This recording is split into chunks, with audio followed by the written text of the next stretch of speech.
नमस्कार दोस्तों, आपका स्वागत है हमारे YouTube चैनल आर्ट ज्ञान कला में। और हम आज आपके लिए लेकर आए हैं नया टॉपिक बौद्ध कला। आज हम पढ़ाएंगे बौद्ध कला, क्योंकि हमने कल जोगीमारा पढ़ाया था, उससे रिलेटिव प्रश्न भी हमारे हो चुके थे। इसके बाद बौद्ध कला आता है, क्योंकि जब हम अजंता पढ़ाएंगे उससे पहले बौद्ध कला पढ़ना बहुत ही जरूरी है। लेकिन उससे पहले आपको हमारा YouTube चैनल आर्ट ज्ञान कला लाइक करना है, सब्सक्राइब करना है, जिससे आपको इसमें जो भी इंफॉर्मेशन मिलेगी वो आप तक डेली के डेली पहुंचती रहेगी। बौद्ध कला बच्चों, इसके समय के बारे में थोड़ा सा कंफ्यूजन है, तो मैं इसके दोनों समय आपको बता रही हूँ और ये भी बता रही हूँ कि कौन सा आपको टिक करना है।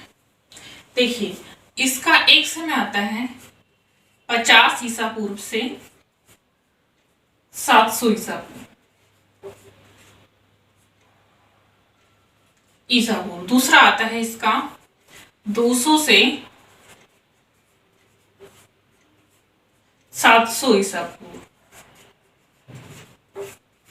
पहले इसका ये समय हम मानते थे, लेकिन अब जब इतिहास अपडेट हो चुका है, कुछ चीजें चेंज हो चुकी हैं, तो अब मानते हैं कि ये हिस्ट्री के अकॉर्डिंग आता है 50 ईसा पूर्व से। लेकिन आपको क्या करना है, अगर ऑप्शन में ये दिया है तो आप इसको टिक करेंगे, अगर ऑप्शन में ये दिया है तो इसको टिक करेंगे, अगर दोनों दी हैं ऑप्शन में तो आप इसको राइट करेंगे। ठीक है, चलिए अब हम बताते हैं आपको बौद्ध कला के बारे में। तो आज हम बौद्ध कला के बारे में जानेंगे। हम महात्मा बुद्ध, बौद्ध कला महात्मा बुद्ध के बचपन का नाम क्या था। चलिए सबसे पहले देखते हैं इनका जन्म कब हुआ था। इनका जन्म कब हुआ था, तो इनका जन्म हुआ था 563 ईसा पूर्व में। इसके बाद इनके बचपन का नाम क्या था। सबसे पहले इनका स्थान देख लीजिए, इनका जन्म कहाँ, कौन से स्थान पर हुआ था। कपिल वस्तु के समीप, कपिल वस्तु के समीप क्या जगह है, लुम्बिनी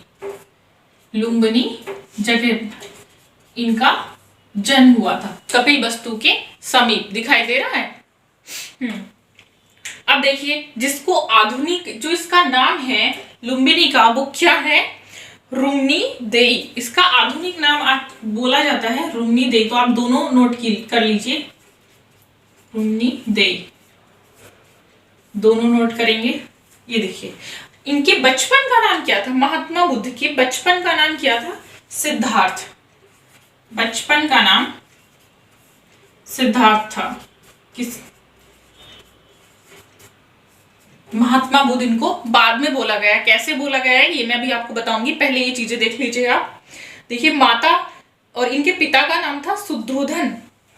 पिता कौन थे इनके, शुद्धोधन। पिता का नाम शुद्धोधन था, जो पिता जो साक्यगढ़ के क्या थे, मुखिया थे। साक्यगढ़ के इनके पिता मुखिया थे।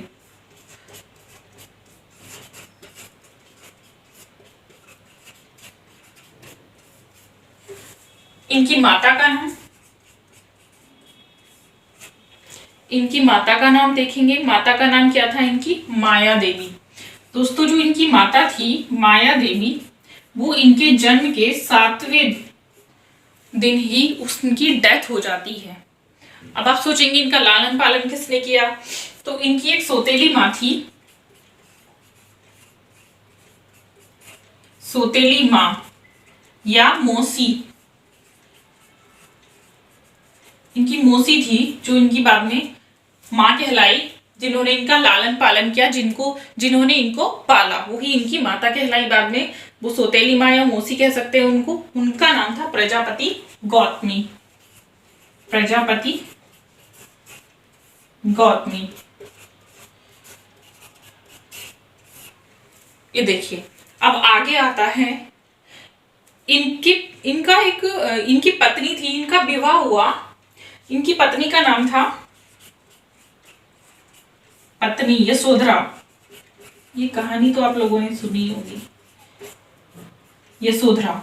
और इनको एक पुत्र हुआ, उस पुत्र का नाम क्या था, पुत्र, पुत्र का नाम था राहुल। राहुल समर्पण का चित्र है अजंता में, सॉरी, तो ये इन्हीं से लिया गया है। अब देखिए, इनके पुत्र का नाम राहुल था। इन्होंने गृह त्याग किया, मतलब इन्होंने घर त्यागा। और वो कितने वर्ष की अवस्था में इन्होंने घर त्यागा, तो ये था गृह त्याग। मैं ऊपर लिख देती हूँ, यहाँ नहीं आ पाएगा क्योंकि मुझे थोड़ा आपको डिटेल में समझाना भी है। मैं खाली ये नहीं लिखूंगी इन्होंने गृह त्याग इस वर्ष की अवस्था में कर दिया, मुझे थोड़ा सा और भी आपको बताना है, इसलिए मैं इसको मिटा देती हूँ।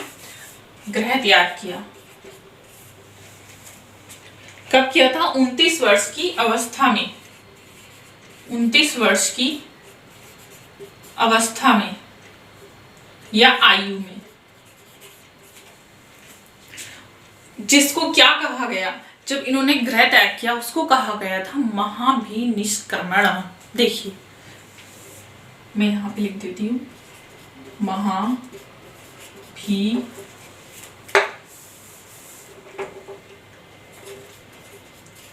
निष्क्रमण, ये इनके गृह त्याग की घटना को कहा गया था। अब आगे आता है, इनके प्रथम गुरु कौन थे? प्रथम गुरु, इनके प्रथम गुरु का नाम क्या था? तो प्रथम गुरु इनके वैशाली के प्रथम गुरु इनके वैशाली के अलाराम। देखिए, प्रथम गुरु वैशाली के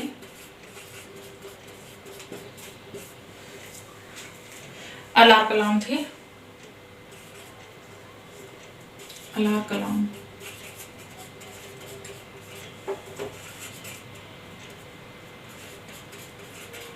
जिनका नाम था प्रथम गुरु वैशाली के अलार कलाम थे, सिद्धार्थ के ये प्रथम गुरु कहलाए। अब आगे देखिए, इन्होंने ज्ञान प्राप्त किया, तो ज्ञान प्राप्त कब किया इन्होंने? इनके ज्ञान प्राप्त 35 वर्ष की अवस्था में इन्होंने ज्ञान प्राप्त किया था। सॉरी, 35 वर्ष की आयु में इन्होंने ज्ञान प्राप्त किया था। और 35 वर्ष की आयु में जब इन्होंने ज्ञान प्राप्त किया, वो कहाँ किया? बैसाख पूर्णिमा की रात में। और वो क्या दिन था? बैसाख पूर्णिमा थी, बैसाख पूर्णिमा। देखिए, कि रात में इन्होंने ज्ञान प्राप्त किया था निरंजना नदी। और कौन सी नदी के तट पर, ये भी पूछा जाता है कि इन्होंने ज्ञान प्राप्त किया कौन सी नदी के तट पर किया, तो हम यहां लिख देते हैं नदी भी। देखिए, निरंजना नदी के तट पर, निरंजना नदी के तट पर इन्होंने ज्ञान प्राप्त किया था। अब आगे आता है, प्रथम उपदेश इन्होंने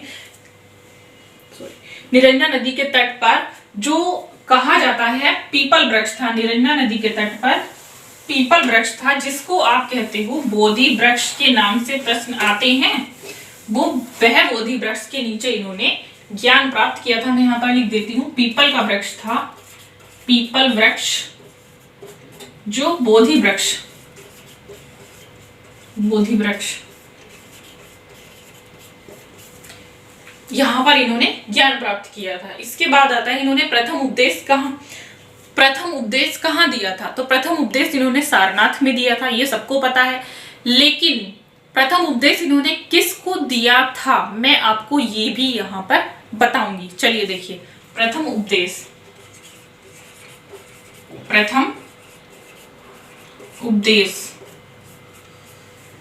उपदेश इन्होंने दिया था कहां? सारनाथ में, सारनाथ में ऋषि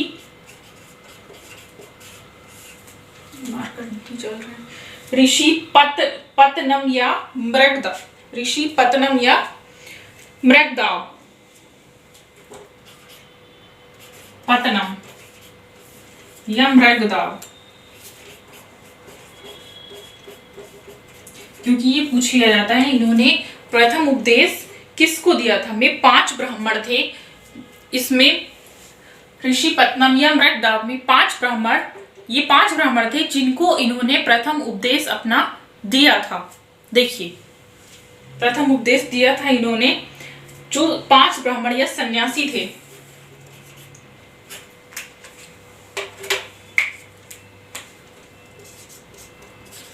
पांच ब्राह्मण या सन्यासी थे, सन्यासी को इन्होंने क्या दिया था, अपना प्रथम उपदेश दिया था। अब देखिए, इनके जो उपदेश देने की भाषा थी वो कौन सी थी? उपदेश देने की इनकी भाषा, इन्होंने अपने जो उपदेश दिए हैं वो पाली भाषा में दिए हैं। कौन सी भाषा में दिए हैं? पाली भाषा में इन्होंने अपने उपदेश दिए हैं। इसके बाद आता है इनकी मृत्यु कब हुई थी। तो इनकी जो मृत्यु हुई थी और मृत्यु कहां पर हुई थी, चलिए पहले मैं यहां पर, ये ऊपर ही लिखना पड़ेगा मुझे। यहां देखिए, यहां मैं बता देती हूं, इनके उपदेश की भाषा भी लिख देती हूं। उपदेश की भाषा, उपदेश की भाषा कौन सी थी? पाली भाषा में इन्होंने उपदेश दिए हैं, पाली भाषा थी। दूसरी चीज आती है इनकी मृत्यु कब हुई थी, तब इनका निधन कब हुआ था। तो इनका निधन 80 वर्ष की अवस्था में हुआ था। 80 वर्ष की अवस्था में 483 ईस्वी पूर्व, 80 वर्ष की आयु में 483 ईस्वी पूर्व। देखिए, और कहाँ हुई थी? स्थान, इनकी मृत्यु हुई थी कुशीनगर में, कुशीनगर में। तो आपसे अब इसके बाद जब मैं ये पढ़ा दूंगी, इसके बाद मैं चाहती हूँ कि मैंने जैसे जोगी मारा में आपको कुछ प्रश्न यहाँ पर समझाए थे, ऐसे ही मैं चाहती हूँ इसके भी कुछ प्रश्न मैं लेकर आऊं, जिससे आपको एक लाभ जरूर मिलेगा। वो लाभ क्या होगा कि आपके माइंड में जितना भी टॉपिक पढ़ा गया है वो टॉपिक एक क्वेश्चन वाइज सेट हो जाएगा। और मैं यही चाहती हूँ, क्वेश्चन वाइज जब सेट हो जाएगा तो आप उसको कभी नहीं भूलेंगे। क्योंकि मैंने जब जोगी मारा के क्वेश्चन आपको बताए थे, उसमें कुछ बच्चों का मुझे बहुत ही पॉजिटिव रेस्पॉन्स आया, मैम आप हमें ऐसे ही पढ़ाइए, ऐसे हम ज्यादा अच्छे से तैयारी कर पा रहे हैं। तो मैं चाहती हूँ मैं इसको भी ऐसे ही सारे क्वेश्चंस निकाल करके आपके सामने लेकर आऊं अगली क्लास में, जिससे आपको बहुत ही आसानी हो जाए, पढ़ने में, याद करने में आसानी हो जाए और आपका कोर्स भी जल्दी ही पूरा हो जाएगा। तो देखिए, जल्दी ज्यादा समय वेस्ट ना करते हुए मैं आपको आगे का बताती हूँ। इसमें गौतम बुद्ध को क्या कहा जाता है? एशिया का ज्योतिपुंज भी कहा जाता है। देखिए, थोड़ा और है, इसमें वीडियो थोड़ी बड़ी हो जाएगी, इसलिए मैं इसको थोड़ा जल्दी करा देती हूँ। गौतम बुद्ध को क्या कहा जाता है? एशिया का ज्योतिपुंज भी कहा जाता है।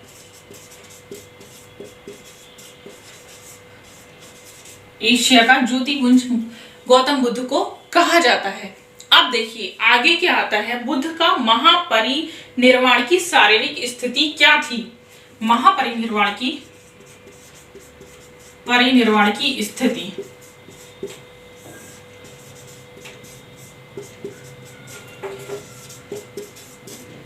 बुद्ध के महापरिनिर्वाण की जो शारीरिक स्थिति वो थी इनकी दाहिनी करवट।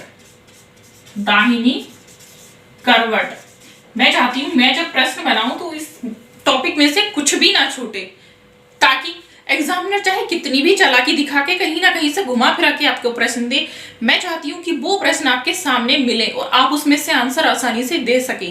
क्योंकि जब मैं आप इसमें से कुछ भी नहीं छोड़ूंगी तो आपको कुछ भी ऐसा नहीं मिलेगा जो एग्जामिनर आपको फंसा सके, आप आसानी से उसको फिर कर सकते हैं। अब देखिए, बुद्ध का महापरिनिर्वाण की सारी स्थिति कोई बुद्ध के जीवन से संबंधित जो घटनाएं हैं, अब मैं यहाँ पे घटनाएं आपको बता देती हूँ। देखिए जल्दी से घटनाएं बता देते हैं। घटनाएं, आप घटनाएं देखेंगे, इनकी जो पहली घटना थी बुद्ध के जीवन से वो क्या थी? जन्म कमल एवं सफेद हाथी। जन्म कमल और सफेद हाथी। दूसरी घटना क्या थी? देखिए, दूसरी घटना है गृह त्याग और घोड़ा। गृह त्याग,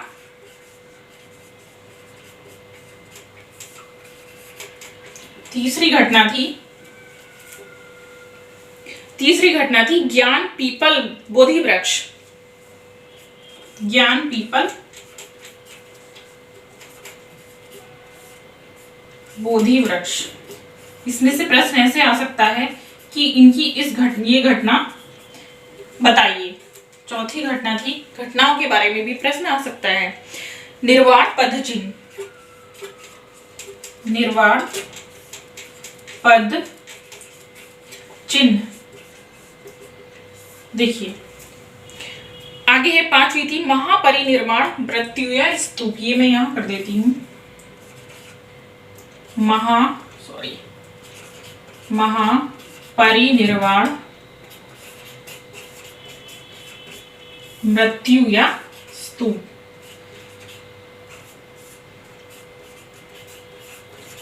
ठीक है, ये इनके जीवन से संबंधित 4 घटनाएं थी। आपको प्रश्न इसमें से कैसे आएगा? कुछ बच्चे सोचते हैं कि मैम तो फालतू पढ़ा रही हैं, ये तो आएगा नहीं।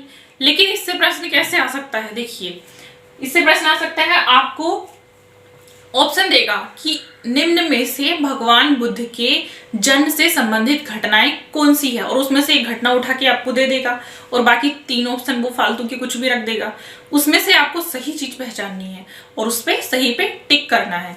मेरी ऑनलाइन क्लास स्टार्ट होने वाली है। जो बच्चे ऑनलाइन क्लास लेना चाहते हैं वो मुझे संपर्क कर सकते हैं 9599670200 पर संपर्क करके मुझे मेरी ऑनलाइन क्लास ले सकते हैं। तो दोस्तों, ये था बौद्ध कला के बारे में। अब आगे हम इसके प्रश्न उत्तर लाएंगे और अजंता की गुफा के बारे में बताएंगे। अजंता की गुफा छोटी नहीं है, बहुत बड़ा टॉपिक है, इसलिए वो एक दिन में पूरा नहीं होगा और मैं उसको एक दिन में पूरा करना भी नहीं चाहती हूँ। मैं उसको 2 या 3 वीडियो में डिवाइड करके आपके सामने लाऊंगी। मेरी वीडियो को लाइक करें और ऐसे ही अच्छे से ध्यान लगाकर पढ़ते रहें। जो भी आपका प्रश्न है वो आप पूछ सकते हैं।